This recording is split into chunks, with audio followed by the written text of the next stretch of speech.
Spoštovane poslušalke in poslušalci, dobrodošli v podkastu Gospodarske zbornice Slovenije, tokrat v ozadjih. Danes je z nami gost, eden izmed 5 letošnjih dobitnikov nagrad Gospodarske zbornice Slovenije za posebne gospodarske in podjetniške dosežke, kar je seveda tudi eden od razlogov, zakaj smo gosta povabili k nam v studio. Sicer pa je to človek, ki je v zadnjem desetletju zaznamoval ne le preobrazbo največje slovenske bančne skupine v uspešno mednarodno finančno podjetje, temveč je prispeval tudi k širši razpravi o konkurenčnosti in odgovornosti do slovenskega gospodarstva. Obenem pa v prostem času ga najdemo tudi med brajdami v vinogradih v Halozah. O vsem tem bomo govorili z našim gostom, Blažem Brodnjakom, predsednikom uprave NLB banke skupine tukaj v Sloveniji. Gospod Brodnjak, lepo dobrodošli. Najprej seveda iskrene čestitke za to, lahko bi rekli, kar prestižno nagrado na področju gospodarskih dosežkov. Najlepša hvala, dober dan. Osebno mi to veliko pomeni, da so gospodarstveniki prepoznali v bančniku gospodarstvenika, ne? Ker smo soodvisni in naši uspehi so dejansko pogojeni z uspehi naših strank. Mi smo samo toliko dobri, kot so dobra naša podjetja in v kakšnem stanju so naša gospodinjstva. In nagrada mojim kolegicam in kolegom, seveda tudi nagrada tudi za podjetje, ne zgolj zame, je nekaj, kar je samo dodatna pika na i. Nedavno smo prejeli tudi izboljšanje ratinga v A-rating, in praktično od klinične smrti do A-ratinga v zadnjih 15 letih, jaz sem v hiši 13 let, je res velik prelom. Ja, in vsega tega se bo tudi malček dotaknila skozi najin pogovor, ampak začniva nekje na začetku. V obrazložitvi nagrade je zapisano, da ste odločilno prispevali k temu, da se je NLB preobrazila v stabilno, mednarodno, uveljavljeno in strateško samozavestno bančno skupino. Pri tem pa ste ohranili središče odločanja, nenazadnje tudi znanja in upravljanja v Sloveniji. Torej, začniva nekje na začetku, torej pri poti, ki jo pogosto vidimo v bistvu le skozi neke rezultate. Kaj je bilo tisto najtežje pri tej transformaciji NLB-ja v vseh teh letih? Torej, to preoblikovanje je imelo nekaj faz. Prva faza je bila dejansko faza preživetja. Jaz sem prišel v hišo decembra 2012, je bilo že 5. zaporedno leto izgub praktično. Ves finančni sektor je bil v velikem krču. Nekako ni dozrelo spoznanje pri odločevalcih v administraciji, da banke potrebujejo kapital, da lahko normalno zadehajo, ne samo likvidnosti, ampak tudi kapital. Namreč predpisi bančni so taki, da ti, če nimaš dovolj kapitala, ne moreš kreditirati. In ker so banke izgubljale kapital zaradi izgub, so seveda morale tudi odtegovati v principu likvidnosti sistema, da so prilagajale obseg kreditnega poslovanja svojemu kapitalskemu na nek način ozadju. In od leta 2012 praktično od konca do konca leta 2015, ko smo tam nekje jeseni imeli vrhunec brezposelnosti, skoraj 145 brezposelnih, skoraj 100 000 več kot danes, smo se skoraj selili iz upniškega odbora na upniški odbor. Od 200 največjih gospodarskih sistemov jih je bilo 100 v veliki krizi. Od tega je praktično 2/3 teh prestrukturiran bilo v rokah mojih kolegov in mene osebno, ki sem se selil praktično, kot rečeno, iz ene seje na drugo sejo, ker smo se pogovarjali z našimi strankami, kako bomo skupaj dejansko iz te zahtevne situacije izšli. Denarni tokovi so zanihali navzdol, obveznosti finančne niso bile manjše kar naenkrat, vrednosti zastavljenih na nek način zavarovanj so se zmanjševale rapidno. In v teh okoliščinah je bilo enostavno potrebno preživeti in na nek način se stabilizirati. In obdobje od 2012 do 2015 je bilo dejansko obdobje stabilizacije in preživetja. Potem lahko rečem, da smo se na nek način postavili na noge Slovenija in potem od leta 2016 do 2018 imeli neko bolj otipljivo rast in šele takrat dejansko ujeli realno vrednost ustvarjenega letnega na nek način obsega poslovanja leta 2008. Se pravi, to izgubljeno desetletje je realnost. Mi smo šele čez leta 2018 ujeli realno vrednost outputa leta 2008. In od tam naprej je šlo pri principu zelo, zelo dobro. Kar se banke tiče, je bila izvedena končna privatizacija, ki je bila zadnja od zavez Evropske komisije, zato da lahko so se sprostile omejitve, ki smo jih imeli pri svojem poslovanju. In mi smo to zelo dobro izkoristili. Namreč junija 2019 je bila privatizacija zaključena, februarja 2020 smo podpisali pogodbo za nakup banke z največjo mrežo poslovalnic v Srbiji. Mi smo v 5 letih praktično z letošnjo dividendo poplačali v celoti to kupnino, približno 500 milijonov evrov, in smo ustvarili 2 milijarde evrov čiste vrednosti. Ta banka je danes, če bi jo prodali strateškemu kupcu, ki bi imel sinergijske učinke, bila vredna 2 milijarde evrov. Se pravi, samo to eno potezo, da je bilo ustvarjanje 2 milijarde evrov čiste neto vrednosti. Ne. Po drugi strani je pa seveda to obdobje, tam 2019 mesec, seveda smo imeli ta zaplet s korono, kjer so pa kljub vsemu države odreagirale fiskalno zelo spodbudno, tako da so dejansko smo ohranili zaposlenost, ne, in potem leto 2021 in 2022 imeli močan odboj. Složili na nek način v korist razvoja slovenskega gospodarstva, kjer smo začeli ponovno se približevati hitreje povprečju Evropske unije. V zadnjih nekaj letih pa imamo nažalost relativno izgubo konkurenčnosti in se to tudi vidi seveda na zmanjšanju gospodarski rasti, če to primerjamo z jedrom Evropske unije na eni strani, na drugi strani pa predvsem najhitreje rastočimi članicami, kot so recimo Poljska, Hrvaška in še nekatere druge, kjer je ta stopnja rasti pomembno višja kot pri nas. Tako da se gibljajo te stvari v ciklih. NLB je v tem trenutku skoraj 3-krat večja, kot je bila na dnu naših operacij. Se pravi, mi smo dno dosegli konec leta 2015, začetek leta 2016 z 11,8 milijardami bilančne vsote, danes imamo 31,5 milijard. Se pravi, smo skoraj potrojili obseg poslovanja v teh 8 letih. Na eni strani, na drugi strani raven dobičkonosnosti pol milijarde, z neko željo, da pridemo do milijarde srednjeročno. Nakazuje na trdnost, stabilnost in zdravje institucije. Je pa kot rečeno to zdravje seveda pogojeno zdravjem naših strank. Zato jaz ves čas, ko govorimo o pomenu konkurenčnosti majhnega odprtega gospodarstva, kot je slovensko, ki je praktično skoraj izključno odvisno od tega, kar lahko izvozi, je seveda to potem nek način podlaga za naše rezultate. No, danes je NLB pomembna regionalna banka, v bistvu v regiji, ne samo v Sloveniji. Dobili ste in ste omenili tudi bonitetno oceno. Pred kratkim v bistvu se je zelo povišala strani bonitetne hiše Moody's. Kdo je pravzaprav največja konkurenca danes NLB-ju in v bistvu kakšni so načrti NLB-ja za naslednjih 5-10 let? Torej, jaz ne izhajam z tega, kdo je največja konkurenca, jaz izhajam z tega, kako bomo skupaj soustvarili neko okolje, ki bo propulzivno, ki bo skupaj rastlo in se razvijalo. In od tega imeli vsi koristi, ne zgolj samo NLB, kar bi bil seveda egocentrični interes, ampak celotno slovensko gospodarstvo in celotna slovenska družba in regijski prostor, v katerem bivamo. Pravilno ste ugotovili, da smo mi v 6 državah, kjer smo prisotni z operacijami, bančnimi operacijami, smo med 3 največjimi kreditorji, praktično povsod. In ta pozicija je bila zgrajena v 25 letih, namreč je bila popolna diskontinuiteta, prekinjeno delovanje. Nekdanja Ljubljanska banka je bila druga največja banka v Jugoslaviji, je bila verjetno najpomembnejši podpornik izvozno-uvoznih aktivnosti takratne Jugoslavije.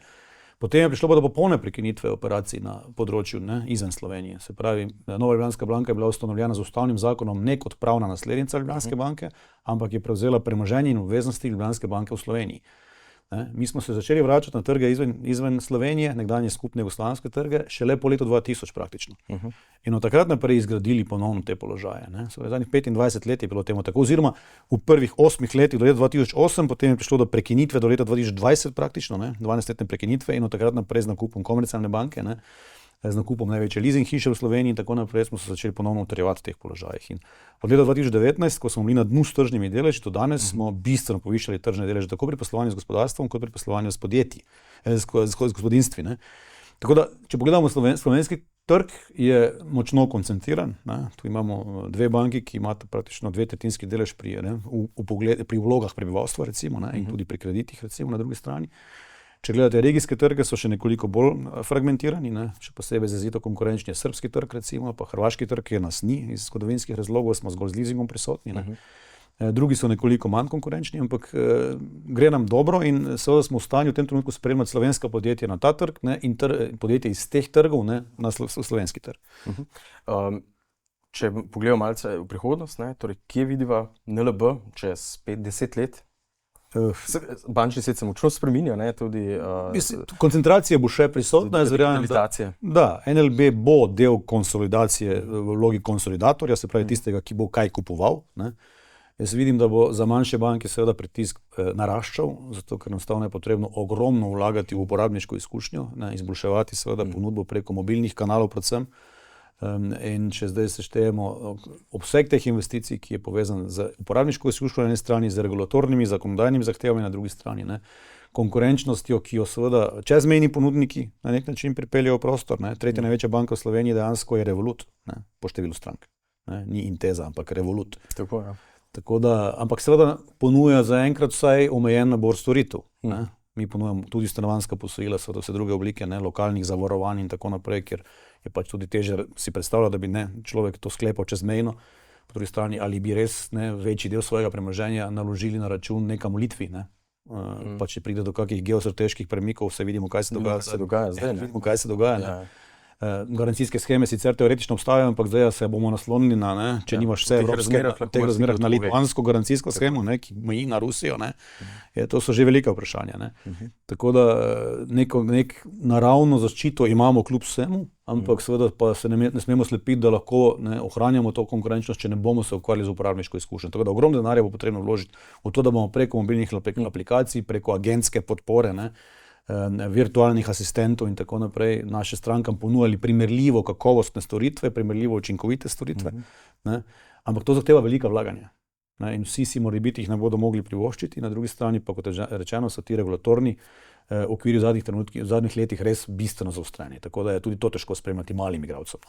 Tako da se računam, da bomo mi en del konsolidacije tega prostora in jaz računam, da bomo med 3 najpomembnejšimi finančnimi institucijami ves čas v regiji. Če govorimo o transformaciji NLB in so se nekoliko dotaknila tudi preteklosti, še vedno v javnosti, tudi ne nazadnje v zadnjih tednih velja to neko prepričanje, NLB smo dokapitalizirali, ogromno denarja smo vsi skupaj vložili, takrat, ko smo reševali NLB, mislim, da se govori o 2,3 milijarde evrih, in da te državne pomoči NLB ni vrnil državi. Pa vendarle ste tudi v vaših nastopih predstavili drugo plat resnice. Kako je s tem? Torej, gledajte, mi nismo reševali banke, mi smo reševali vloge varčevalcev. Kaj je banka? Banka je seveda splet vlog prebivalstva in gospodarstva, ki jih sprejema, da s tem seveda financira razvoj družbe. Tako gospodarske projekte, investicije, kot seveda stanovanjska posojila, potrošniška posojila prebivalstva. In če banka nasede likvidnostno, seveda se je veliko vprašanje, ko je šlo takrat za sistemski bistvu, izziv, koga dejansko mi rešujemo? A mi rešujemo 2500 delovnih mest, takrat je bilo 4000 delovnih mest v banki, ali rešujemo vloge 800 000 posameznikov NLB in seveda 1,5 milijona posameznikov v celotnem bančnem sistemu.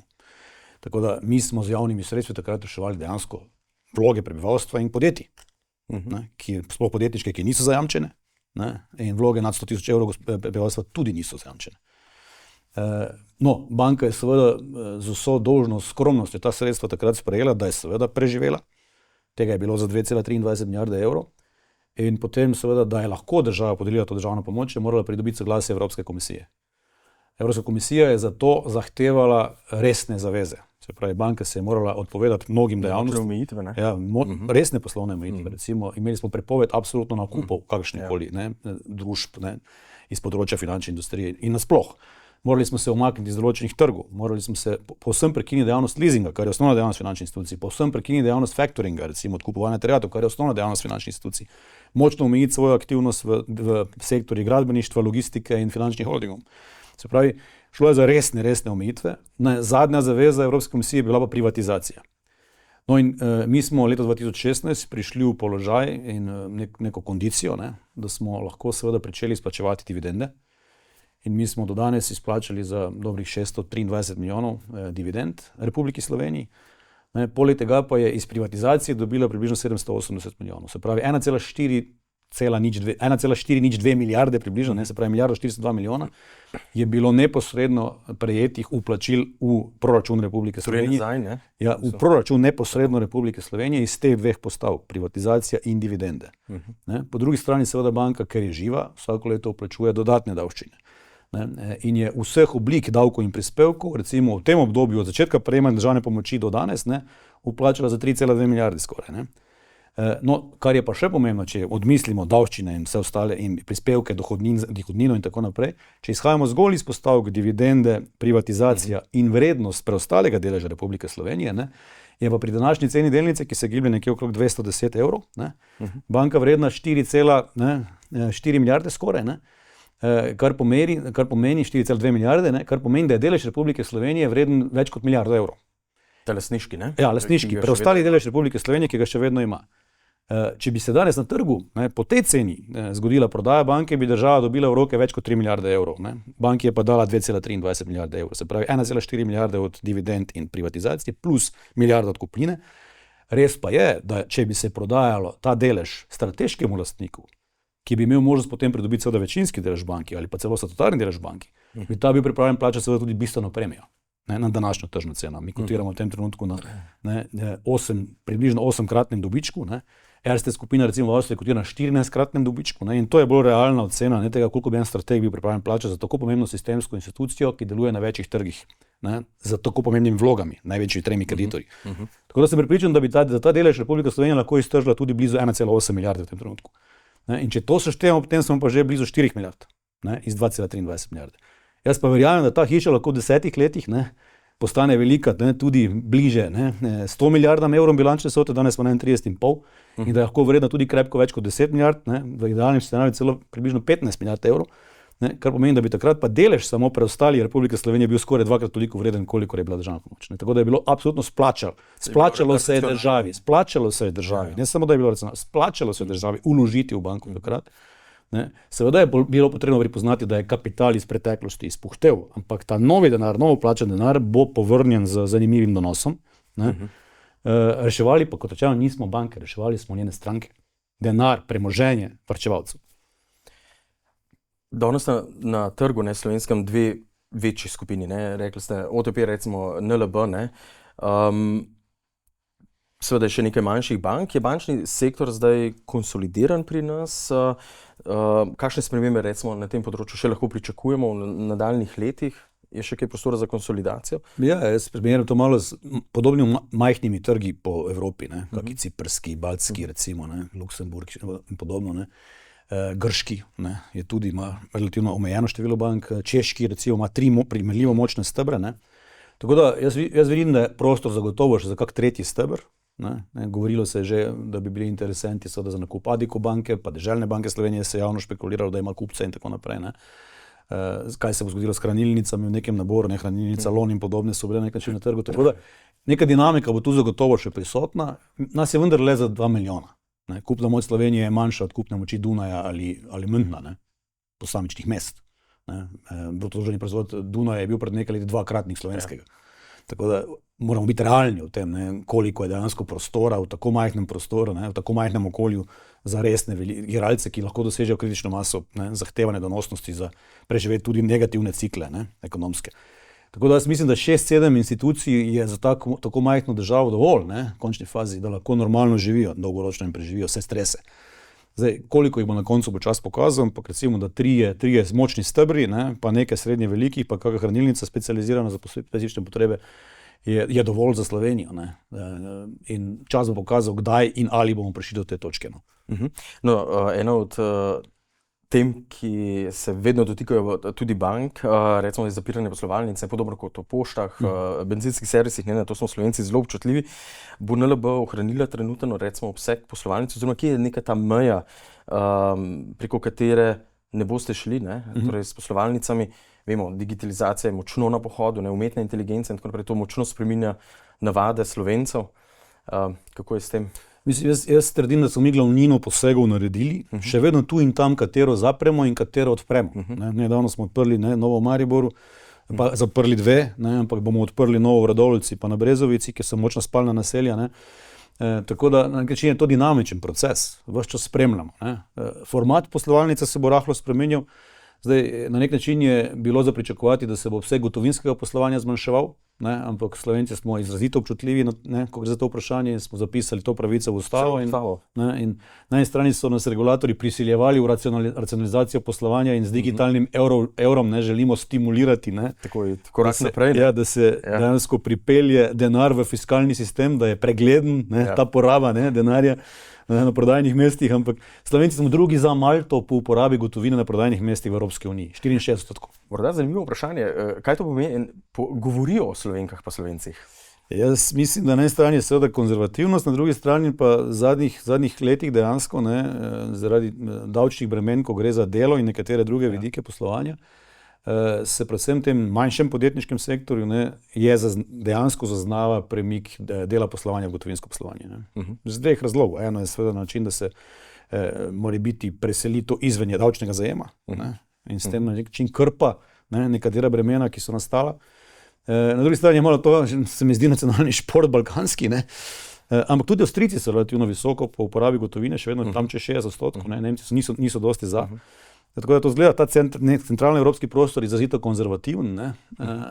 Medtem ko Skandinavci so na nekaj odstotkih le, mi smo na 64, ne. V Londonu je poraba gotovine že krepko pod 10%.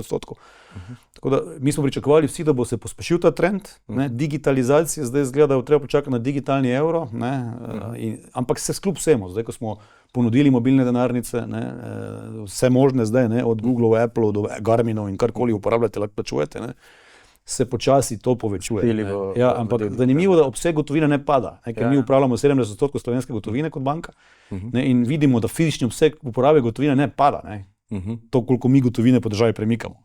Kar je zanimiv fenomen. Ne. Zdaj, ali moramo mi v poslovalnicah ohranjati neomejen dostop do gotovine po vsej državi, je pa drugo vprašanje, koliko poslovalnic Republike Slovenije dejansko potrebujemo, kolikokrat na leto dejansko obiskujete poslovalnico. Ne. Mi tudi, če zapremo poslovalnico, smo edini, ki potem na tisti prostor prihajamo zdaj z neko periodiko, na 14 dni na začetku, pa celo vsak teden, ne, z mobilno poslovalnico, ki ima polno funkcionalnost. Se pravi, to je v bistvu kemper, ne, potovalni avto, ki ima praktično polno funkcionalnost poslovalnice z integriranim bankomatom celo. In opažamo, da po nekem obdobju ljudje razumejo, se navadijo in ne, se naučijo, ker je naš cilj tudi, da jih naučimo, da lahko danes s mobilnim telefonom praktično, še posebej, ker ponujamo tudi 24-urni videoklepet, ne, in naši kolegice in kolegi v kontaktnem centru lahko katerokoli transakcijo z vami zaključijo preko videoklepeta in vi podpisujete preko mobilne aplikacije z biometričnim podpisom, dobite pogodbo po elektronski pošti, ne, poslano. In ni nobene potrebe, da ste fizično dejansko prisotni v hiši, ne. In to lahko počnete takrat, ko vam to bolj ustreza, izven delovnega časa sicer fizičnih poslovalnic, ne. Ne vem, zdaj smo zaprli eno od poslovalnic, pa ne, 5 minut stran, maksimalno 5 minut vožnje stran je tretja največja NLB poslovalnica v državi, ne. Pa je bilo seveda veliko razprave o tem, ne. Seveda, ker župani nimajo radi, da se jim nek obseg infrastrukture, ne, v lastni občini zmanjšuje. Ampak če je 5 minut stran, ne, ta storitev na voljo in rabiš dejansko poslovalnico fizično nekajkrat na leto in itak greš običajno v to večje naselje vsaj nekajkrat, ne, pač to skušaš skombinirati na nek način. Tako da to je povezano s tem, da mi imamo cilj recimo do leta konca 2030 80% naših transakcij pripelja dejansko mobilno okolje, kar pomeni, da bodo si ljudje v samopostrežnem formatu, ne, ko jim to ustreza, od koderkoli na planetu, 24 ur na dan, ne, lahko sami v bistvu, ne, vse uredili in njim potrebno sploh nikamor na pot, ne. Če pa že, pa imamo 24-urno podporo iz kontaktnega centra in če to ni dovolj, se dogovorimo za fizični sestanek, ne. Potem pa je vprašanje, koliko poslovalnic po državi dejansko potrebujemo. Zdaj imamo skoraj 70, ne, in verjetno je neko ciljno stanje tu med 65 in 70. Ne. To se verjetno tukaj tudi menjava generacij bo svoje doprinesla, ne. Format poslovalnice bo spremenil, ne. Tako. Ja, v bolj svetovalne, ne, manj transakcijske, ne. Mislim, zdaj trdim, tudi dvignili smo limite za uporabo gotovine na bankomatih, ne, kolikokrat pa dvigujete več kot 1000-1500 evrov, ne, realno gotovine, ne. Takrat se pač poskušaš prilagoditi, da enostavno so potem poslovalnice bolj svetovalnice, ne, in potem gotovinskega poslovanja na samem šalteru niti ne rabiš, ne. Gotovinsko poslovanje je drago, ne. Treba imeti seveda trezorje, treba imeti, ne, prevoze, to veliko stane in to je zelo tvegano, ne. Bankomati, poglejte, kaj se dogaja. 13 bankomatov so razstrelili v zadnjih 2 letih, ne. Zdaj smo inštalirali barvo, zdaj upamo, da se bo to zaustavilo, ne, ker bo denar ob eksploziji obarvan, ne. No, NLB je zelo močna tudi na področju korporativnih strank, ne. Včasih smo rekli banki, da je sistemska banka ravno zaradi tega, ker je imela pomembno vlogo pri podpori v bistvu gospodarstva, ne. Kako vi danes vidite vlogo NLB-ja pri podpori slovenskemu gospodarstvu? Ni se spremenila, kvečemo še bolj poudarjena je ta vloga, zato ker enostavno smo vmes izgubili pomembne velike domače banke, ne. Prej smo, ko smo, recimo v obdobju 2012-2015, ko smo imeli tako velika prestrukturiranja, ne, sistemske narave, ko smo res večino velikih sistemov bilo v težavah, ne, sploh vsi finančni holdingi, je NLB bila ključni organizator teh aktivnosti. Zgolj v nekaj primerih je bila kakšna druga banka, sicer pa je bila NLB. In zdaj se to ni spremenilo, kvečemo še bolje to poudarjeno, ne, zato ker so vse druge, nimamo jih več praktično, imeli smo Novo kreditno banko, Maribor, A banko, SKB banko, ne, imeli smo nekaj velikih bank, ki danes ni. Ne, danes je to samo ena banka, OTP Banka Slovenija, ne. Kolegi v OTP-ju so sicer seveda konstruktivni, pragmatični, ampak bančiču 1+1 nikoli ni 2, ne. Ti imaš neke limite, ne, do katerih si pripravljen se izpostaviti, ne. Zdaj, če karikiram, ne, do 50 milijonov, nad 50 milijonov je že se stresočo roko odločitev sprejema. In prej si imel 3 banke, ki so bile noter s 50 milijoni, zdaj pa imaš eno, ki noče imeti 150 milijonov. Ne. In izziv še toliko večji, Zdaj je še toliko bolj pomembno, da igra tu Nova Ljubljanska banka seveda to konstruktivno povezovalno vlogo, ne, ključnega agenta. In zdaj imamo pomemben del kovinsko-predelovalne industrije praktično v prestrukturiranju po dolgih letih, ne, tudi statusu slabih posojil, in v vseh teh primerih je NLB praktično vodilni agent. No. Tako da ta vloga je mogoče še bolj poudarjena v tem trenutku.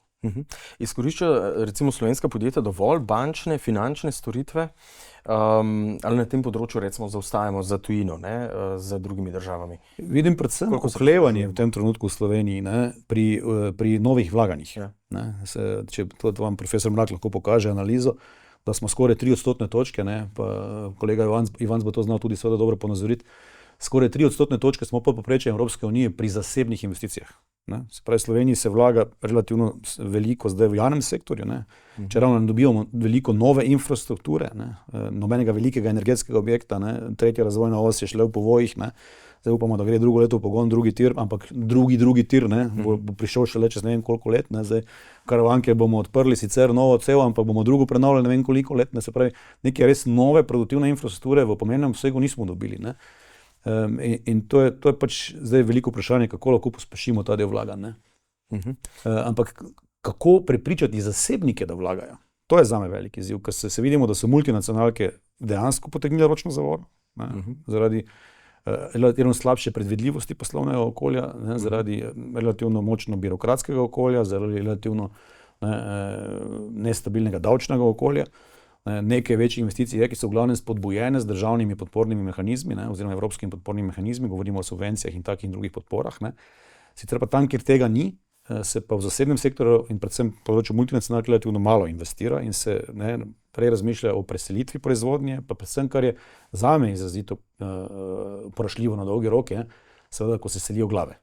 Če se selijo odločevalci, ne, se seveda s tem seli celoten ekosistem okrog teh odločevalcev. Zdaj, jaz upam, da bomo uspeli na neki točki razumeti v Sloveniji, da potrebujemo tudi dobro plačana delovna mesta, ne samo zato, ker so iz teh delovnih mest seveda plačani visoke dohodninski, ne, prispevčni prilivi v davčni sistem, ampak zato, ker so seveda s temi odločevalskimi mehanizmi povezani tudi vsi drugi učinki zajema.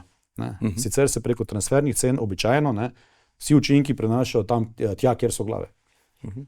Prideva še v ta del in v slovensko poslovno okolje, ampak preden morda se tega dotakneva, bi pogledala še stanje v Evropi. Ne? Kot bančnik verjamem, da zelo dobro spremljate v bistvu, kaj se dogaja v Evropi in svetu. 2 leti nazaj je Draghijevo poročilo kar malce zatreslo Evropo, malce strezano, vsaj občutek smo imeli. Pa vidimo v bistvu, da to poročilo je bilo odlično na papirju napisano. Evropska unija skupaj z državami članicami pa kar ima probleme z implementacijo. Mislim, da ne vem, če smo pri 10% implementacije vseh priporočil po 2 letih. Je po vašem mnenju Evropa odpovedala ali imamo še priložnost iziti iz te krize, ne, in izkoristiti neke prednosti, ki jih Evropa ima, predvsem v znanju, ne, v znanju, demokratičnih standardih, tako, in morda tudi socialno nastrojenosti, naprej. Lejte, Evropa je izrazito neučinkovit mehanizem. Ne? Kaj je Evropa? Kdo je Evropa? Kdo je obraz Evrope? Kdo zastopa Evropsko unijo? Pa je to gospa von der Leyen, ki mora vsako odločitev preverjati pri 27 parlamentih. Ne? Se pravi, ko se gre ona pogajati s gospodom Trumpom ali pa Xi Jinpingom, ne, se mora, ne, lahko načelno dogovori, potem pa gre to skozi ratifikacijski proces, skozi 27 državnih zborov parlamentov. To je skrajno neučinkovit in drag mehanizem, za katerega smo verjeli, da lahko zagotovi mir v Evropi. Zdaj se je izkazalo, da niti tega zadnjega ni nujno sposoben. Ne. Se pravi, Evropska unija je pred enim izrazito močnim izzivom, ne, inoviranja načina sprejemanja odločitev.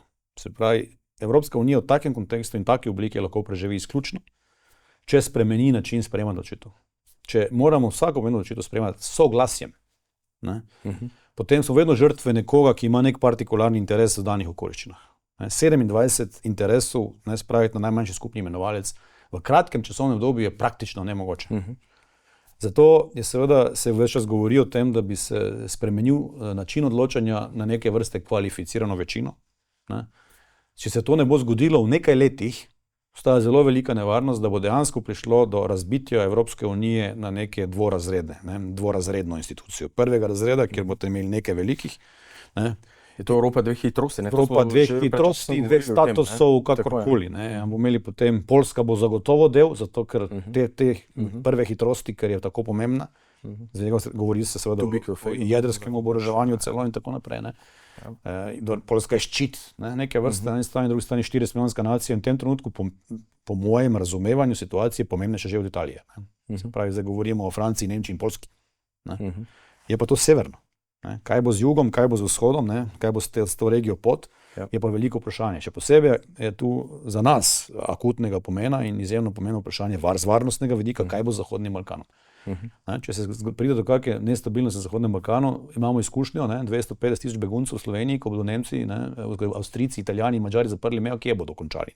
V tem alpskem zatrepu, našem predalpskem. Kako se bomo s tem spopadli? Ob zavedanju seveda potrebujemo te ljudi na končni fazi, ker imamo nekje 12 tisoč letno zmanjševanja populacije brez imigracije. 6 tisoč ljudi manj se nam rodi, kot nam jih umre, pa nam 5 do 6 tisoč jih odide. Se pravi, mi 12 tisoč potrebujemo vsako leto priseljenih, da ohranjamo sploh populacijo. Zdaj, na ta način si tega verjetno ne želimo, da potem pride kar naenkrat do nekega velikega navala, s katerim težko obvladamo. Tako da Evropa ima akumuliranega še vedno veliko znanja, ima pa seveda akumulirane že zelo veliko komoditete. V zadnjih 30 letih smo šli seveda s poudarkom na socialni državi, z vsem simpatijo in empatijo do solidarnosti, do pomoči potrebnim, ampak s tem ustrojem smo šli verjetno predaleč, ko so izključno pravice v ospredju. Zdaj govoriti da ti lahko v 30 urah narediš toliko kot Kitajci v 80-ih, je seveda čista iluzija. Na ta način seveda zgubljamo konkurenčno sposobnost. Vidimo, da smo maksimalno odvisni pri najsodobnejših tehnologijah in smo zamudili tehnološki preboj pri informacijski tehnologiji, z tih Magnificent Seven, ameriških podjetij, v katerih oblakih hranimo naše podatke, preko katerih komuniciramo in ima s tem vse informacije o naših življenjih, do tega, da smo pa industrijski razvoj dejansko bolj ali manj preselili na Kitajsko in so se oni naučili to danes delati učinkoviteje kot mi, smo pred enim resnim strateškim izzivom in problemom, kako naprej.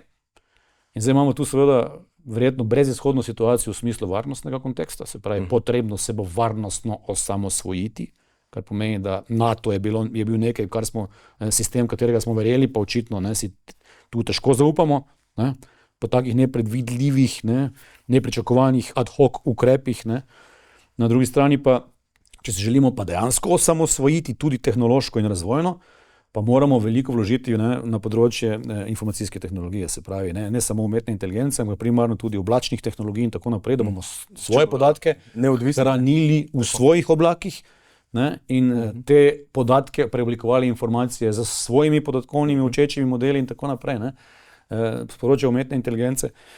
In na drugi strani se opredelili od tega, ali se bomo deindustrializirali dejansko in lahko živimo od storitev samo, dvomim, se pravi, določen minimalni kritični obseg, kritična masa, tudi primarne proizvodnje bo še vedno potrebna, ker lahko prihaja do prekinitev nabavnih verig. In to nas je naučila ne samo situacija okrog covida, pa se ena ladja tam v Sueškem prekopu postavi počez, pa kar naenkrat so prekinjeni nabavni tokovi. Primarno proizvodnjo in aluminija in vsega ostalega smo prenesli praktično iz Evrope, tako da jaz sem velik protagonist tega, da je to, kar je bila ključna konkurenčna prednost Slovenije, ena od najbolj industrializiranih držav Evrope in najbolj diversificiranih struktur gospodarstva Evrope, če bomo to izgubili, kaj nam pa ostane dejansko? In mi v svojih nišah moramo biti pač na trgu propulzivni. Torej, razmere v svetu se močno spreminjajo. Lepo ste že navedali v bistvu različne stvari, od vojn do, smo videli, kaj se je dogajalo s carinami. Torej, zelo nepredvidljivo je to zunanje okolje. In tako gospodarstveniki, kot seveda strokovnjaki opozarjate, da potrebujemo popolnoma nov, bi rekel, tudi razvojni model Slovenije, ker dosedanji se na nek način izpel. Potrebujemo zelo jasno, konkretno vizijo, kako naprej, ki bo na nek način postavljala v ospredje in reševala v bistvu izzive, pred katerimi smo danes. Kako vi vidite priložnosti zdaj slovenskega gospodarstva za prihodnji razvoj, glede na razmere v svetu in glede na to, v čem smo dobri, kjer so naše priložnosti?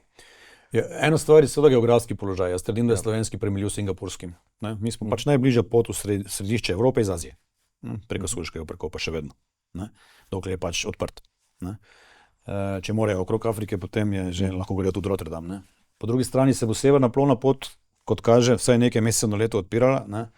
Tako da bo za nas akutnega pomena razumeti, ne, kako se bodo blagovni tokovi, ko gre še seveda za izmenjavo blaga, gibali v prihodnosti in potem dejansko razumeti, da imamo v državni lasti ne samo Luko Koper, ampak tudi Slovenske železnice, tudi Intereuropo, tudi Pošto Slovenije. Ne, imamo res nekak logistični, globalni logistični servis, kot so bile nekoč ideje, verjamem kar precej zemljišči, ne, ob dejansko trasi od Luke Koper do Lendave proti madžarski meji in do Šentilja proti avstrijski meji, ne, in na drugo stran, ne, do Karavanškega tunela. In na drugi strani proti Zagrebu. Ne. Se pravi, jaz verjamem, da je sposobna Slovenija iz logistične dejavnosti, pri čemer upam, da jo lahko razumemo ne kot premikanje tovora iz Luke Koper na zaledne države, ampak ne, kot prevzem komponent, dodajanje vrednosti in potem premikanje tovora, razen seveda, ko gre za vozila, ki so bila v Koreji, Japonski in v Kitajskem proizvedena. Se pravi, ta panoga je samodejno, ne, se na nek način pojavlja kot kandidat za konkurenčno prednost. Ne, če se do nje opredelimo na ta način, potem rečemo, ok, bomo izgradili 4-5 zalednih cargo center, ne, se pravi teh nekih con, kjer bomo poskušali z javno-zasebnimi partnerstvi, ne, ravno o tem razmišljati, da dodajamo vrednost. Ne. Zdaj, če izhajamo iz tega, da želimo se ukvarjati s panogami z visoko dodano vrednostjo, ki zahtevajo ogromno znanja, ne, moramo razumeti, da moramo te talente tu biti sposobni zadržati oziroma jih sem pripeljati. Ne, zdaj, jaz sem izrazito zadovoljen, da je bil 11 nacionalnosti, ne, v nadzornem svetu upravi in neposredno pod upravo so kolegice in kolegi z 11 držav, z 11 državljanstvi. Ne, ampak ni veliko takih. Ne, in kljub vsemu, če mi želimo te strokovnjake primerno plačati, naenkrat ne so bruto obremenitve take, da smo kar naenkrat v javnosti prikazovani vsi kot požrešnejši, če ravno gre več kot 2/3 tega denarja seveda v javno blagajno neposredno. Tako je nazaj, ja. Ne, ampak je treba biti dejansko konkurenčen, če želimo se pogovarjati o dejavnosti z visoko dodano vrednostjo, in to je celotno področje informatike in umetne inteligence, ne, tudi teh tehnologij, ki slonijo na veriženju blokov in tako naprej, ne, smo Slovenci bili zelo napredni. Ne, ampak kakorkoli, mi moramo te talente biti sposobni tukaj plačati na način, da to ne nažre dejansko konkurenčne sposobnosti, ko upoštevaš celotno strošek tega talenta, ne, ali pa vložek v ta talent v skupni strukturi stroškov. Ne? In jaz absolutno glavni protagonist tega, da se seveda moramo osredotočati na panoge z višjo dodano vrednostjo, ampak družba funkcionira tudi na dejavnostih, ki pa nimajo te vloge, ker mora funkcionirati tako seveda lokalna last mile logistika, ker mora funkcionirati restauraciji, ker mora nekdo pomiti posodo, ker mora nekdo narediti to, trgovina, nekdo mora police založiti, ker niso povsem robotizirane, ne, in tako naprej. Ne. In je treba razumeti, da je celotno stroj družbe pač potrebno zagotavljati. Ne. In da seveda to sloni tudi na veliki meri v spremembah v demografski sliki. S tem, ko se nam je demografska piramida postavila na glavo praktično, ko imamo vse več starejših od 65 let in vse več mlajših od 20. In ko se je struktura tudi naše rodnosti v bistvu tako spremenila. V zadnjih 20 letih se je število žensk v rodnosti bistveno zmanjšalo, v rodni dobi, ko lahko rojevajo načeloma. In seveda polnem solidarnosti in popolnem zavedanju, da seveda je to povsem njihova pravica se odločati o tem, kdaj bodo rojevali, koliko bodo rojevali in upravljali seveda z lastnim življenjem v celoti, je treba razumeti, da se v takih okoliščinah nam rojeva otrok toliko manj, da moramo seveda računati na priseljevanje. In mi čez noč ne moramo družbe spremeniti na glavo postaviti realno, tako da moramo zagotavljati konkurenčnost tudi na tem spodnjem pasu še vedno, relativno konkurenčnost v primerjavi s tistimi, s katerimi nas primerjajo tisti, ki k nam prihajajo oziroma želijo z nami poslovati. In mi težko primerjamo z Dansko, če seveda je tisti, ki pri nas izvršujejo proizvodnjo, najprej vprašajo Hrvaško, Madžarsko, Avstrijo, Češko, pa Srbijo. In če mi ne bomo konkurenčni z njimi, bo šli tja. Mi tudi, če smo mi konkurenčni primerjavi z Dansko, je tu ogromno nekih drugih držav, ki so pa konkurenčnejše. In nam nič ne pomaga, če smo konkurenčni Dancov. No, ravno pred tednom dni smo na GZS naredili v bistvu analizo konkurenčnosti slovenskega gospodarstva in stanja po nekaterih ključnih 10 KPI-jih in pravzaprav ugotovili, da v zadnjih letih dejansko nazadujemo. Pada konstantno BDP, ne, torej izvoz se umirja. Rast pada. Rast pada, tako no. Rast pada. Po drugi strani smo padli tudi na lestvicah konkurenčnosti v različnih kategorijah, ne. Vi ste v Mariboru na srečanju gospodarstvenikov, ne, in podjetnikov dejali, da ne mine dan, da vas ne bi kdo iz gospodarstva poklical, ne, z odločitvijo, da ali zapira dejavnost, ali da zmanjšuje število zaposlenih, ali da seli del ali celotno proizvodnjo, ne. V katerih dejavnosti se to dejansko zdaj v teh razmerah najbolj dogaja? Dogaja se uniformno praktično, ne, ker smo tudi sedeži, ki smo jih izgubili v zadnjih 2 letih, izgubili zelo raznolikega portfelja in panog. Ne. Od informacijskih tehnologij do, ne, farmacije, kozmetičnih, ne. Ali vejo ljudje, da se nekateri veliki farmacevtska podjetja, ki pri nas vlagajo, imajo prodajne velike marketinške oddelke v Zagrebu. Ne. Tako da so te stvari tudi pomembne. Živilsko-predelovalna industrija. Ne. V celoti bolj ali manj. Ali je v lasti, ne, že v tujih rokah trgovina. Veliki trgovci. Tako. Ne, praktično ni več skoraj velika trgovca, razen Tulša in Jagra, ki ne, bi imel, ne, še tisto ključno odločevalsko kapaciteto v Sloveniji. Tako da tudi telekomunikacije, ne, A1 je šel že pred časom in tako naprej. Tako da te stvari so izjemno pomembne. Ves čas poudarjam, ne, tam, kjer so glave, tam se sprejemajo odločitve. Ne gre samo za davčni zajem, ne, neposredno povezan s plačili za te ljudi, gre za davčni zajem iz celotnega ekosistema, ker se preko transfernih cen učinki vedno prenašajo tam, kjer so glave, tja, kjer so glave. Ne.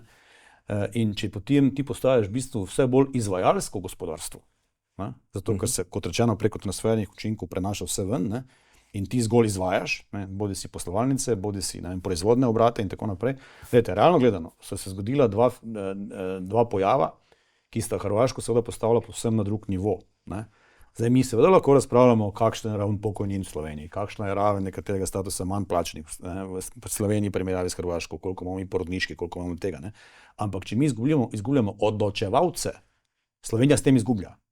Tukaj ste zelo slikoviti bili, ne? Tudi v nekaterih preteklih izjavah. Zelo lepo ste razložili, ko gre odločanje, ne, ključnih funkcij v tujino, v tem primeru k sosedam, potem je to lahko verižna reakcija. Ne? In je verižna reakcija. In se dogaja, seveda. Mogoče nekaj besed o tem. Menedžerji seveda se pogovarjajo med seboj. Kaj se zgodi? Menedžerji seveda pogovarjajo se med seboj. Ne?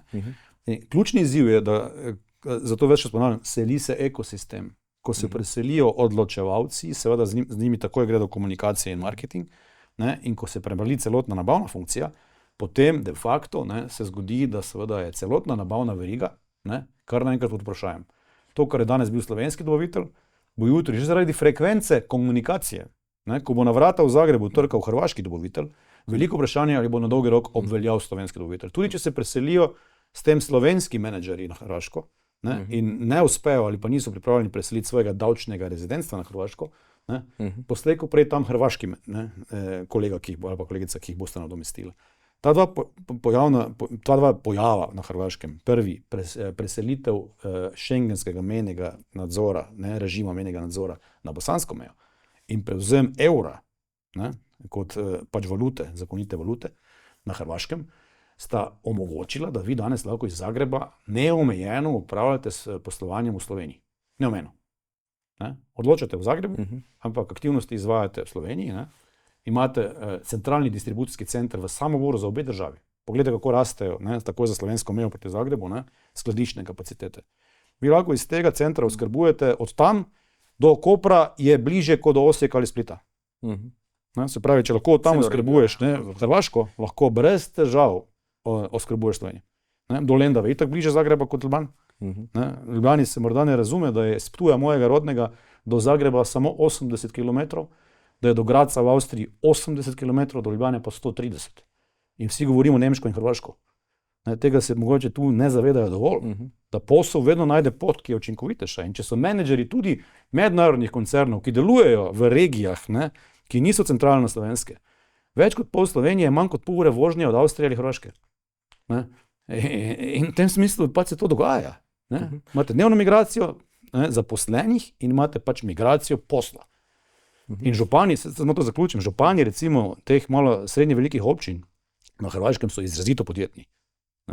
Varaždin, Čakovec, ne, tu na mojem koncu, pa tam dol Samobor, ne, in spodaj proti Karlovcu, ne, so izrazito podjetni. Ne, in hitro prideš do nekega zemljišča, hitro prideš do dovoljenj, ne, In to ne pomeni zdaj seveda, da ne, bomo Slovenci zato na hitro izgubili standard pri nižje plačanih delovnih mestih napram Hrvaški, če ravno so tam tako močno razbremenili delo, ne, da povprečne neto plače hitro rastejo.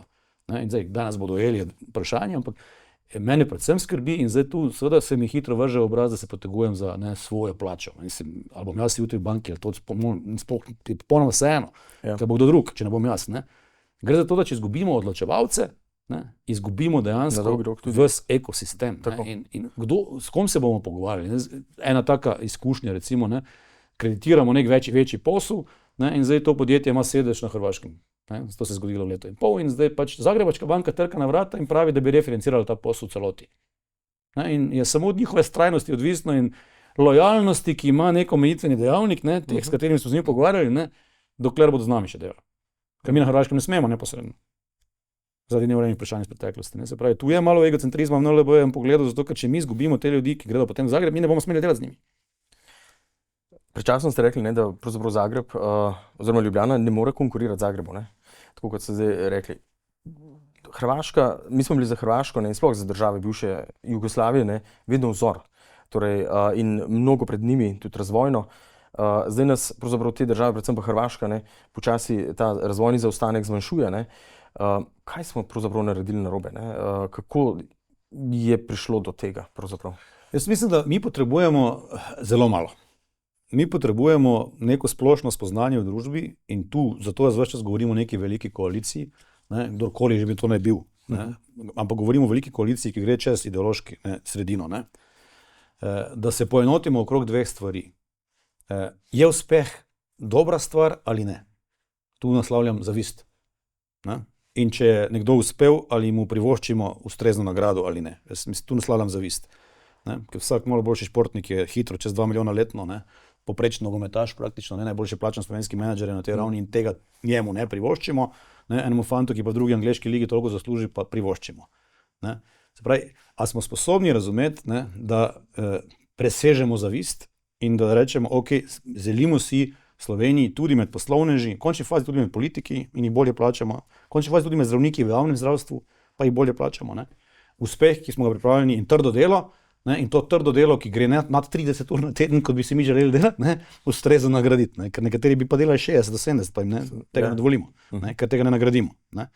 Časom. Se pravi, a smo sposobni preseči zavist.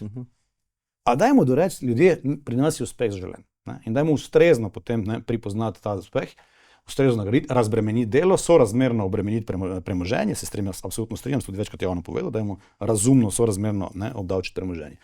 Zavist je prva taka stvar. Druga stvar pa je, da se poenotimo, da je nacionalni interes majhnega odprtega gospodarstva, kot je slovensko, ki je tako močno odvisno od izvoza svojih storitev in proizvodov, dejansko mednarodna konkurenčnost.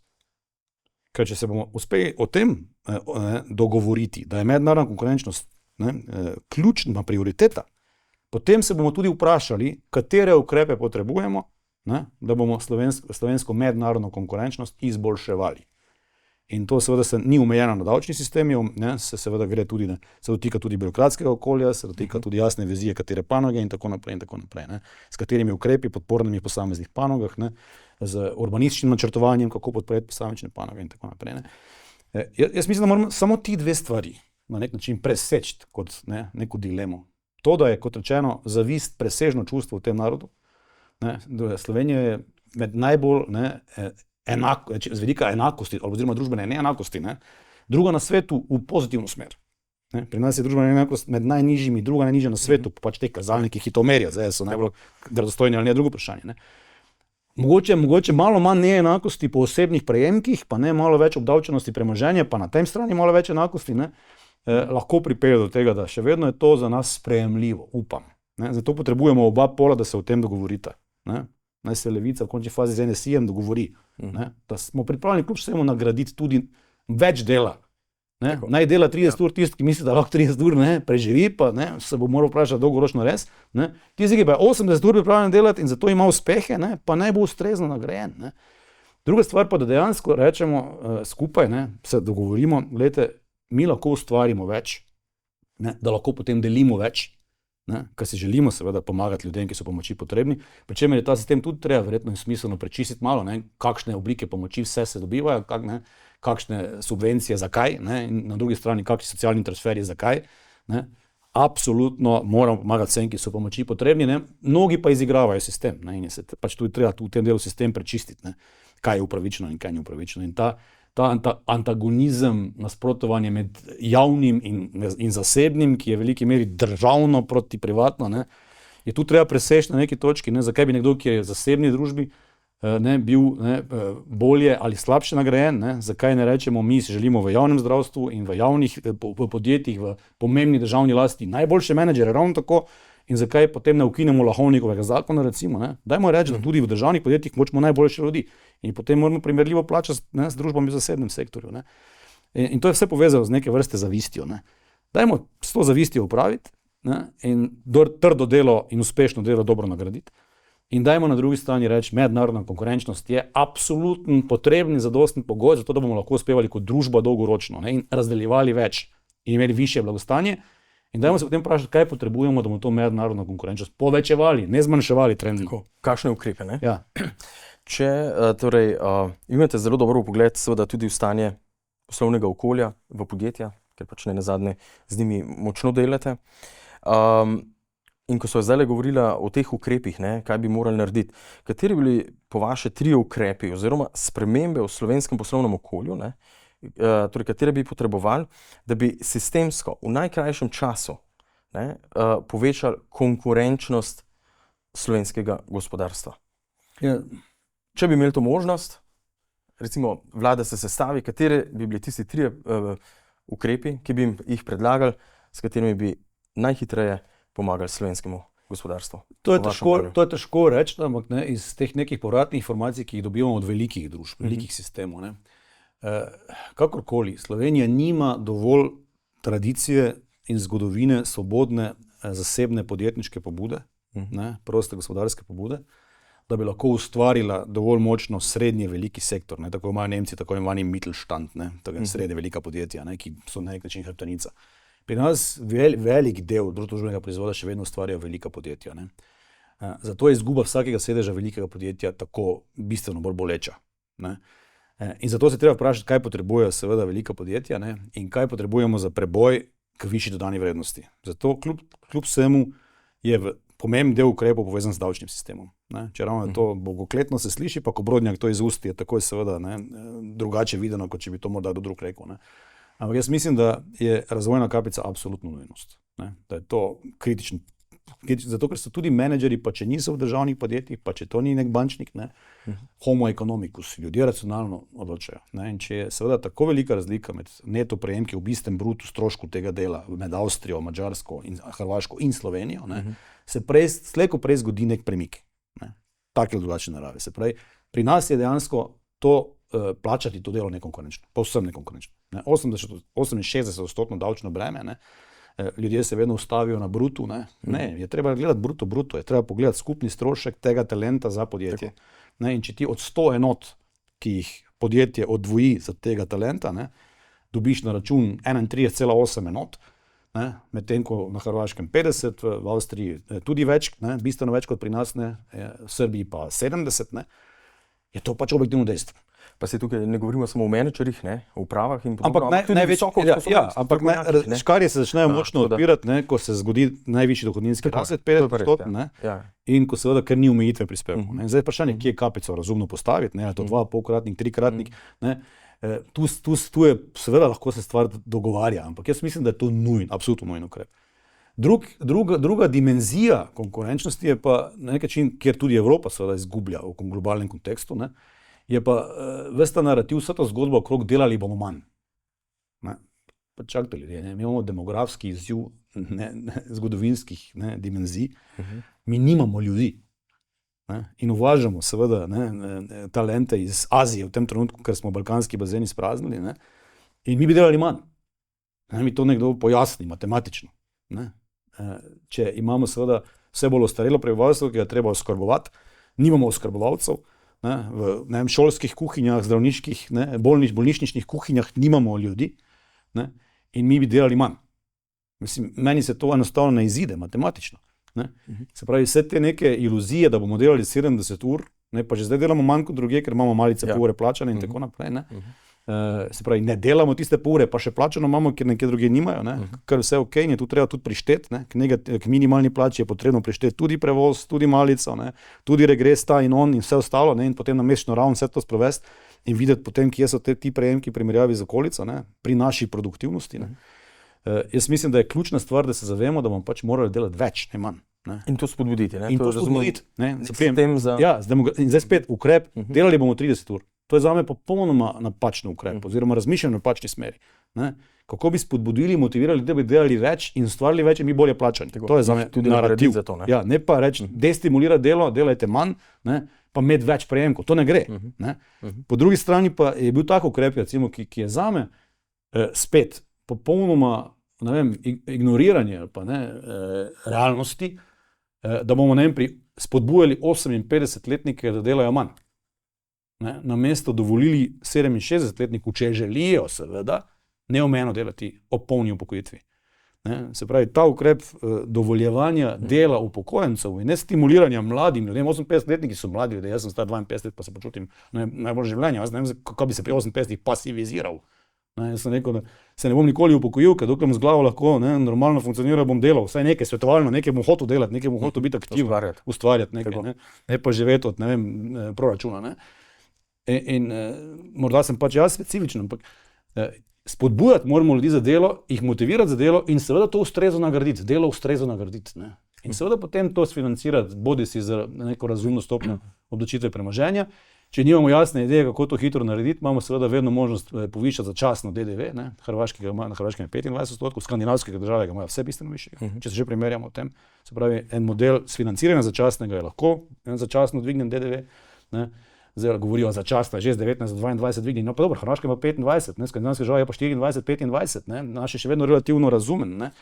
Stopnja DDV-ja.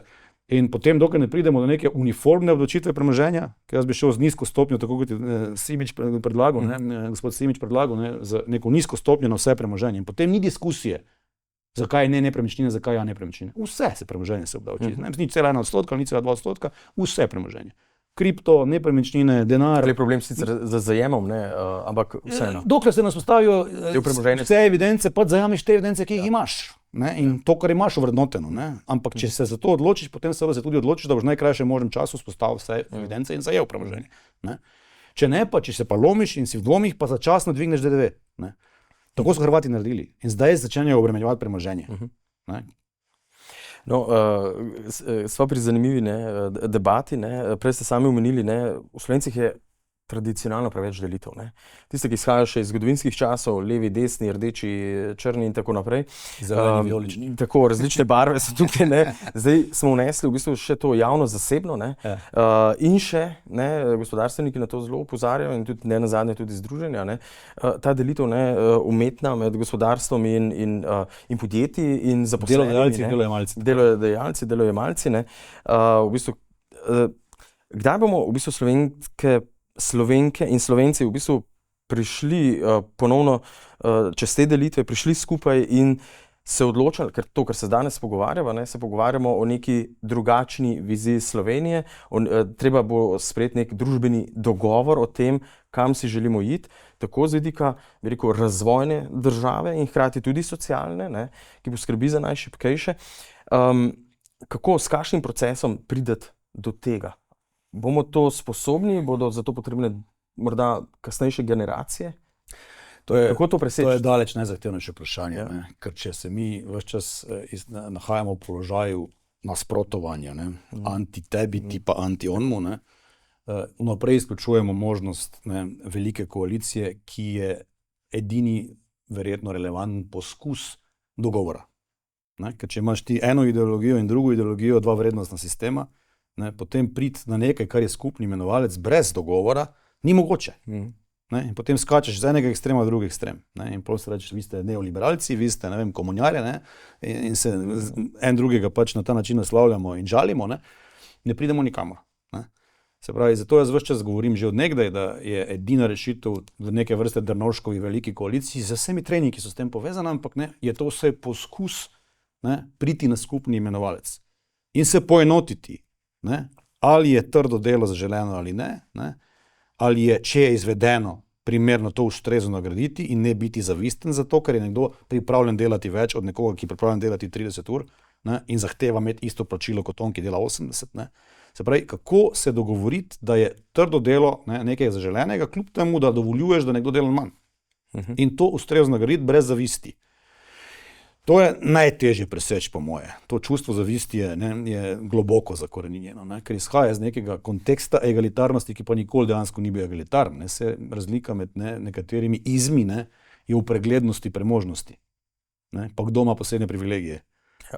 V socializmu jih načeloma veljaki niso imeli na papirju, ampak so imeli posebne privilegije.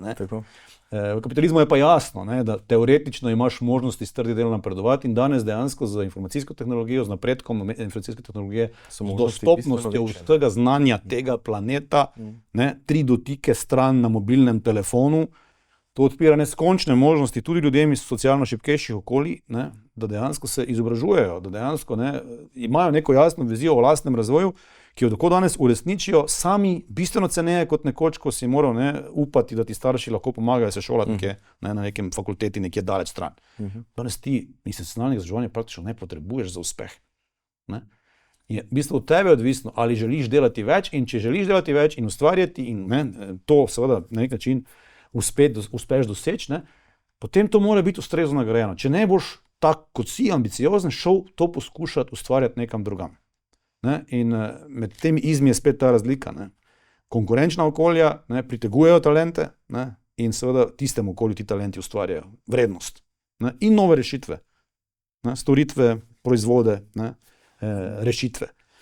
Če temu ni tako, če jih javno na nek način označuješ kot neke povzpetnike, potem je pa to nekaj drugega. To zdaj ne govorim konkretno o nobenih političnih opcijah, ničemer, ampak o sentimentu, o vzdušju. To se potem tudi v javnosti o vzdušju okolju. Preseli. Če slavimo uspehe s športniki, zakaj ne moramo slaviti uspehov s podjetniki uspešnimi? Zakaj ne moramo reči, majko, slovensko podjetje, glej, kaj je ustvarilo. In management je dobro plačan, ok, management je dobro plačan. Kaj je podjetje ustvarilo? Tudi zaposlenih, seveda, njihovih družin potem. Zdaj, če pa ne znamo tega preseči, te zavisti, se pa bojim, da bo zelo, zelo težko in bomo še vedno spremljali trendno, ker te stvari se nikoli ne zgodijo čez noč. Govoriti o rekordnih dobičkih danes je že lahko tvegano, zato ker je zajem davka od dohodkov pravnih oseb v lanskem letu bil nižji pomembno od leta predtem. Se pravi, še vedno govoriti o rekordnih dobičkih je malo mogoče nesorazmerno. Če pogledate samo bančne dobičke, meni je bil v končni fazi leta 2023 550 milijonov, potem 514, potem 503. Tako se govorimo to veliko, ampak to so zapadajoči dobički, niso rastoči dobički. Enako velja za gospodarstvo, enako velja za obseg industrijske proizvodnje, ki je zanihal za skoraj 4% navzdol v medletni primerjavi. Prvič v zgodovini imamo v predelovalnih dejavnostih manj zaposlenih kot v javnem sektorju. Tako da to so neki pomembni strukturni premiki, ki govorijo o substanci ustvarjanja vrednosti v naciji in v nacionalnem gospodarstvu. In se moramo začeti spraševati, ali ta trend morda pa postal prenevaren. Če smo zdaj že samo še 1% gospodarski rasti, seveda lahko pričakujemo 2%, ampak lani smo tudi pričakovali 2,5%, pa je na koncu bila 1%. In ti trendi jih je treba razumeti. Če bo mednarodna konkurenčnost še vedno pešala, tudi če bo stagnirala, smo v položaju, ko ni ustrezna, ko je v primerjavi z nekaterimi okoliškimi državami pač nižja. Če bo pa še kakšni drugi ukrepi bili sprejemani v smeri še nadaljnjega zniževanja, bi bilo lahko to pa kardinalne posledice, radikalne posledice, negativne. Tako da se moramo začeti res ukvarjati s tem, da jo začnemo nazaj spodbujati. Da obrnemo trend navzgor. Da jo začnemo nazaj spodbujati. In to ni mogoče brez zavedanja, da je uspeh zaželen. Ni mogoče. Preprosto ni mogoče. Tako da, ali lahko pride do spremembe tega občutja? Jaz mislim, da samo, če se sestavimo v neko veliko koalicijo. Kakšnakoli že bo. Kdorkoli bo že tam sedel. In ne samo v politiki, ampak tudi kot družba. Kot družba, govorimo o družbi. Tako. Greva v zadnji del najnega pogovora, zato morda kakšna stvar tudi malček bolj osebna. Gospodarstveniki se običajno ne želijo izpostavljati v javnosti, že težko pohvalijo svoje uspehe, kaj šele, da bi bili kritični recimo do neustreznega poslovnega okolja. Vi ste recimo temu aktivni državljan. V pozitivnem pomenu besede, torej ste se izpostavili, ste upozorili na določene anomalije, na negativne trende, s čimer ste seveda poželi tudi pogrom strani dela politike, tudi javnosti.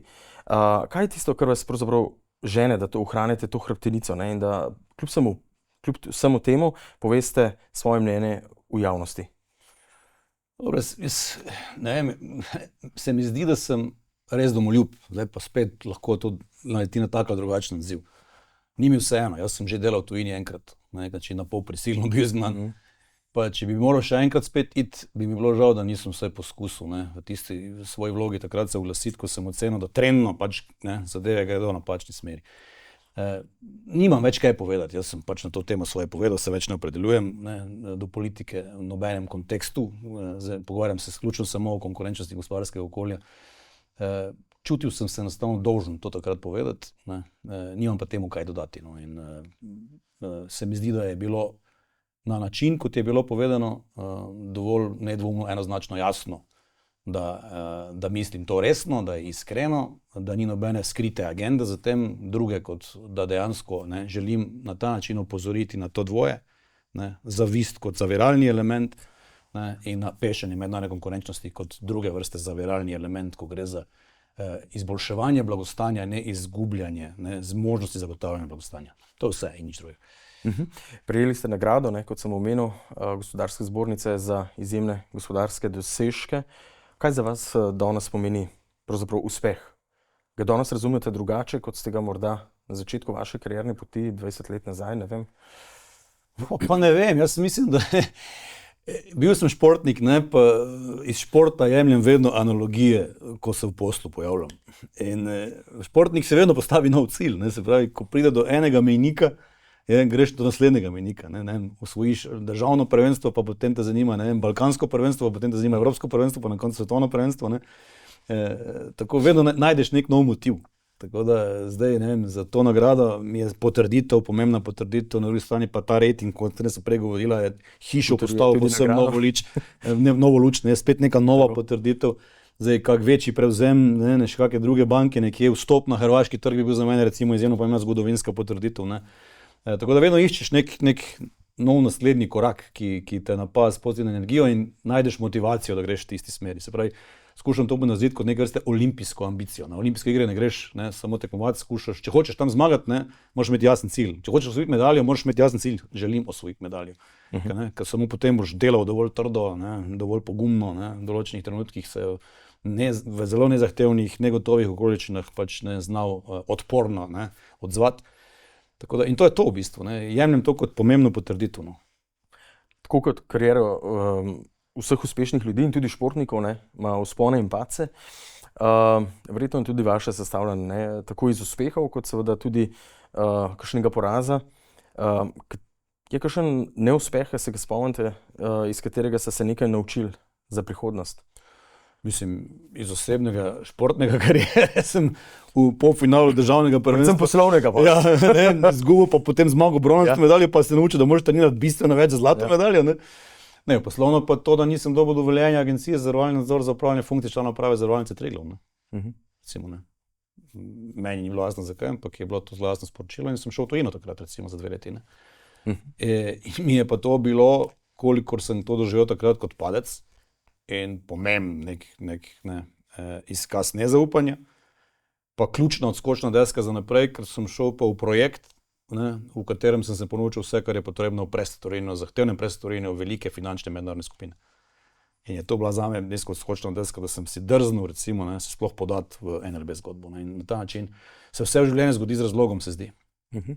Ko Blaž Brodnjak odloži kravato, zapre vrata pisarne, kdo je brez funkcije CEO oziroma CEO, predsednik uprave banke? CEO je doma žena, ne, to je jasno.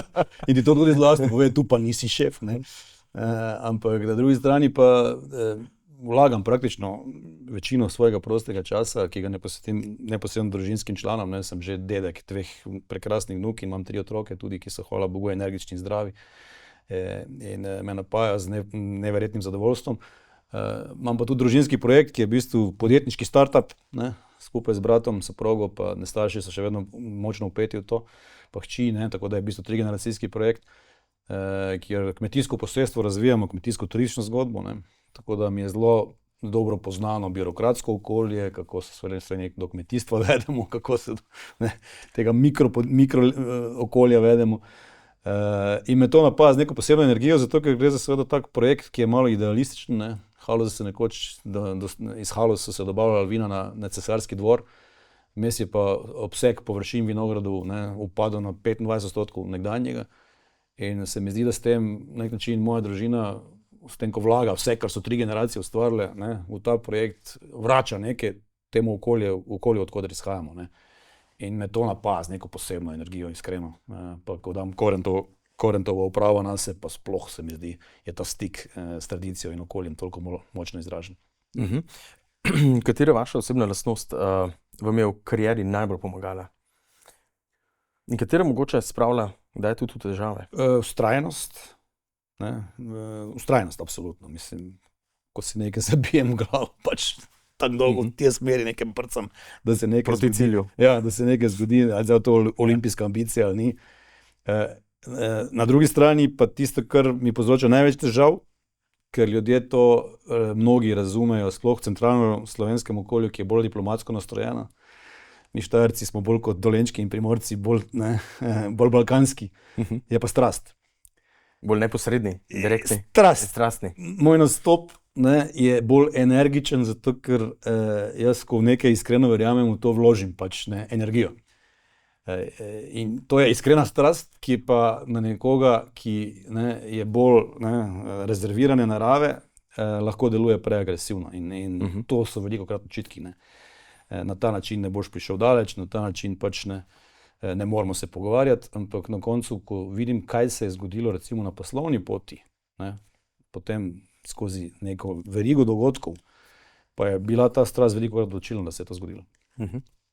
Prej ste že sami omenili, da ste v Halozah, tam odkudar ste doma, vzpostavili družinsko kmetijo oziroma vinsko klet, familija, pomenljivo, cela družina pravzaprav je vključena v to. Kako to, da se je bankir odločil v bistvu za tako povsem drugačno poslovno pot? Zato, ker je bil zajk naravi. Ja, prej je bil vinogradnik kot bankir. Jaz sem trte obrezoval, ko sem bil star 12 let. Moj dedek je nasadil vinograd 5000 trt, ko sem se jaz rodil leta 74, prihajam pač iz haloške družine, kjer je vsak imel svoj nek vinograd. Moj praded je bil prekupčevalec z vinom takrat, že pred 100 leti in več.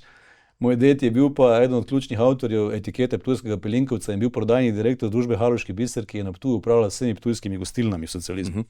In Ptuj je bil mesto z največ gostilniškimi površinami na prebivalca, tako da je v bistvu to v krvi, se mi zdi. Torej je bilo prej v krvi kot bančništvo. Bančništvo je bistveno ključno. Jaz sem študiral poslovne finance in sem takrat imel neko željo, ko so bile v 3. letniku dovoljene sanje, ker takrat smo se osamosvojili. In smo verjeli, da gremo v smeri razvoja tržnega gospodarstva z razvojem kapitalskega trga, da se bodo podjetja financirala svoj razvoj za izdajo delnic, obveznic. Tudi moja tema diplomske naloge je bila financiranje razvoja podjetja prek neposrednih finančnih oblik, se pravi delnic in obveznic. In sem začel kot borzni posrednik.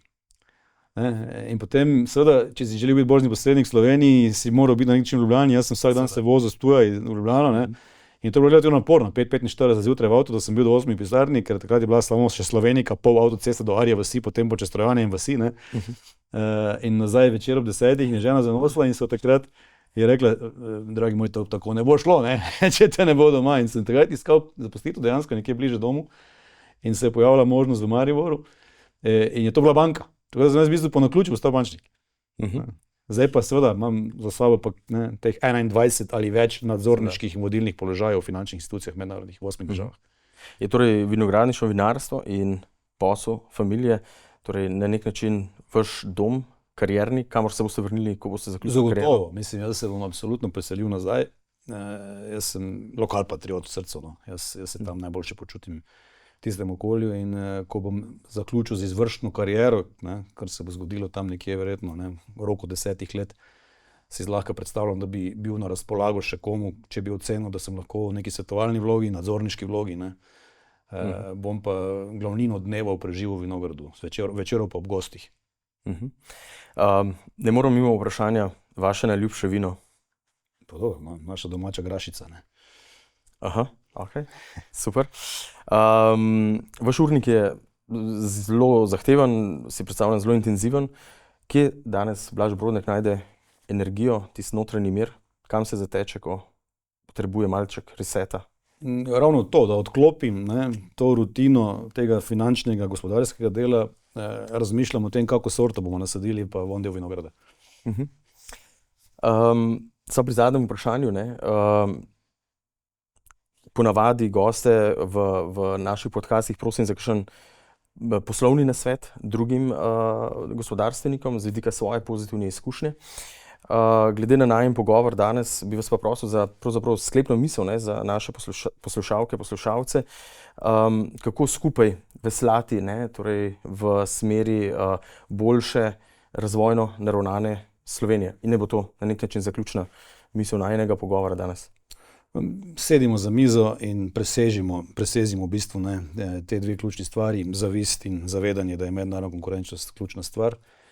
Ob tem uporabimo olimpijsko ambicijo, ne sprejmemo pač nekih argumenta moči, ampak sprejmemo moč argumenta in ob tem apliciramo dovolj strasti, pa bomo uspeli. S to mislijo, mislim, da je nekaj za dodati, bi zaključil najin pogovor. Blaž Brodnjak, še enkrat iskrene čestitke za nagrado Gospodarske zbornice Slovenije in hvala za vaš čas in za tale odkrit, iskren pogovor. Najlepša hvala v imenu 8100 kolegic in kolegov iz NLB skupine. In seveda uspešno poslovanje NLB še naprej. Najlepša hvala.